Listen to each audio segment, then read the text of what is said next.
What's up, guys? How's it going? My name is Tyson, and today we'll be diving into the world of assets inside of ClickFunnels 2.0. Now, today specifically, we'll be covering how to create a digital asset and also make it so someone can actually download that inside of your pages, your funnels, wherever you prefer, wherever you want to set this up for, right? In this case, we'll be using a ebook as an example here and making it so someone can actually download that as a lead magnet inside of one of my funnels. So with that said, let's go ahead and dive into the platform here, and I'll show you how to set everything up step by step.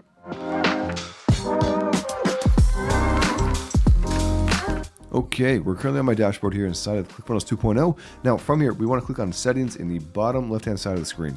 And once that loads, we'll use that secondary navigation that appears to navigate to My Assets. All right, click on My Assets, and once that loads, we're gonna click directly on Downloads.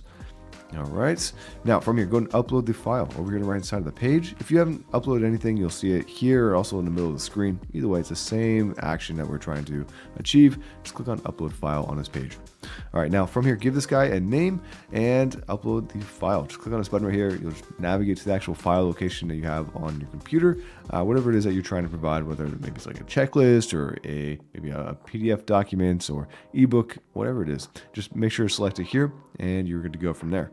Now, after that, go and select a preview image, essentially the image that you want to be associated with this PDF to give people a better idea of what it's going to be before they even click on this, right? Moving forward, if you happen to share like a URL for this URL or for this downloadable action or downloadable asset rather, it's going to display a preview image depending on where you share it. But either way, you want to make sure to associate a correct image for this asset, just for your own sake and for the customers, right? So there's no confusion.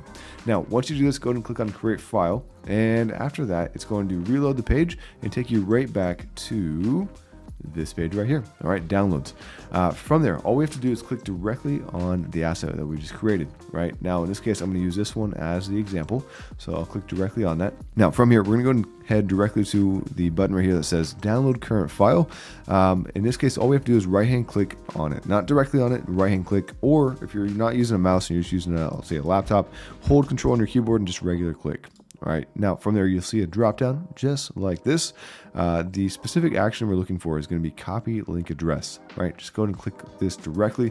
And it's super important that we follow this step exactly. If you click on this button directly without going through the process of copying the link address, you're going to get the incorrect URL. And just to demonstrate this a little bit better, we go ahead and pull this open in a new tab. I'll paste this URL in there. Now, if you go to the very beginning of this URL, we'll notice that it starts off with your ClickFunnels subdomain, right? Which is what we want here in this case. This is essentially the key to be able to get to the actual asset. If we hit enter, you're going to see that the URL itself changes. So go ahead and click here, hit enter. We'll see that the URL redirects and it takes us to a different location. In this case, the actual asset location, right? Where someone can actually download that specific asset that we're trying to provide, whatever it is in this case. But the main thing we want to pay attention to here is going to be that link. If you use this link right here with a CF2 private desk production workspaces assets, S3 Amazon, with this guy right here, this is the one that will end up causing issues later on down the line. Essentially, what I mean by that is it's going to time out after 2 hours. So this is the actual asset location. We are at the file location, which is awesome. But again, it will time out after 2 hours. So you want to make sure that you're using the correct URL, which is the one we just copied from this button right here, right? Again, to do that, just hit Control on your keyboard, hold that down, regular click, or you can just right-hand click if you use a mouse, and then go to copy link address. That'll give you the correct location that you want to use, or the correct link. Okay, and when we paste it in there, there we go.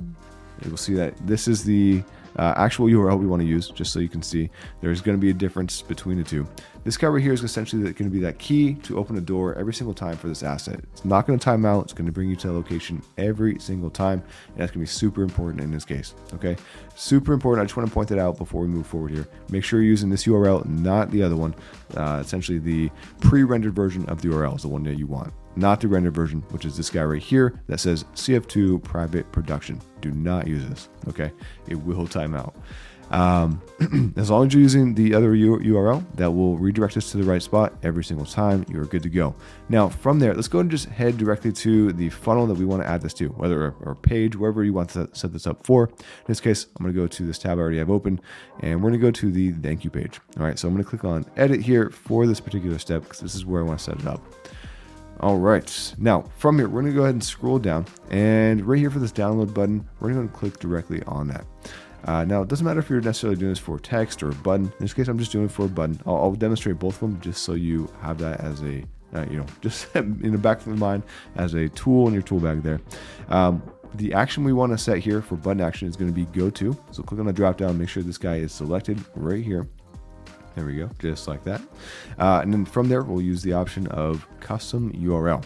Okay, now with that already set up just like that, we want to make sure that we paste in the URL directly right here. Okay, just paste it in directly, and after that, you should be good to go. Now, one thing I will advise you on here is to make sure that you open up this in a new tab or window. And the main reason behind this is to make sure that we're, well, in this case, this is a thank you page and a lead squeeze funnel, which essentially means that there's going to be two steps. There's multiple steps on this page. First one is to actually provide that downloadable asset that I promised them on the first step. And step number 2, which is going to be sending them to the next step inside of my value ladder, which is hop on a free call, right? Something like that. Whatever it is in this case, I recommend opening this up in a new tab or window, making sure that people are able to click back and not necessarily exit out of the current tab that they're in for the asset itself. They're able to go back and forth from the original page that they clicked on and go back and forth, have the option there. In this case, I do want them to be able to come back and head over here to step number 2. That is important. I want them to be able to see that. So I have that option enabled. That way they can easily come back to this page. All right. All right. With that setup, we are good to go. We are in good standing as far as that button. Now, to set this up for a specific text, it's a little bit different. All we have to do is highlight text, whatever it is that you want to be linked or clickable to take people to that specific location. And from there, once the text is highlighted, click on the little chain link icon right here. All right, now with that clicked and with that selected, we'll see another set of options appear as far as settings go. And this is going to be where we set up the actual link itself. Just backspace, make sure that hashtag is not there, and then just paste in the same URL we use for that button, right? Which is going to be that pre-rendered version, or essentially that key, remember, to our asset. Just make sure you paste it in there directly. And if you want to open up this or have this open up in a new tab, just click on this little icon right here. All right, you can also change the link color and all that good stuff if you'd like. Okay, now that is it. That covers both text and button format here. I'm going to get rid of the text format because I do not want that here in this case. And to do that, if you ever want to remove a link in the future, just go to the actual link that you set up. Just click on it directly. So in this case, deselect everything. From there, click directly on the text that you have set up as a link, and then click on the little chain link icon or with a slash through it. Okay, that will unlink the text, and you'll be good to go. All right, now with that in place, let's go ahead and save this, and I'll show you how this actually looks on the live page as far as how it functions and how it appears. So let's go ahead and preview this, and I'll show you what will happen. Okay, with everything in place there, let's go make sure I'm in a live page there as I'm testing this, and I'm going to go ahead and click on download now. Once I do, it's going to take us to that actual file location where I can then actually download the ebook and read through it, whatever it is that I would like to do in this case. If you have any questions or would like some clarity around anything that I cover here today, make sure to leave it in the comments down below. I'll do my best to answer everything as best I can, or at least point you in the right direction, right? Otherwise, if you enjoyed the video, make sure to give us a thumbs up and subscribe if you want to see more content just like this. All right. Thank you again, guys, for watching. Hope to see you in the next one, and have a great rest of your day.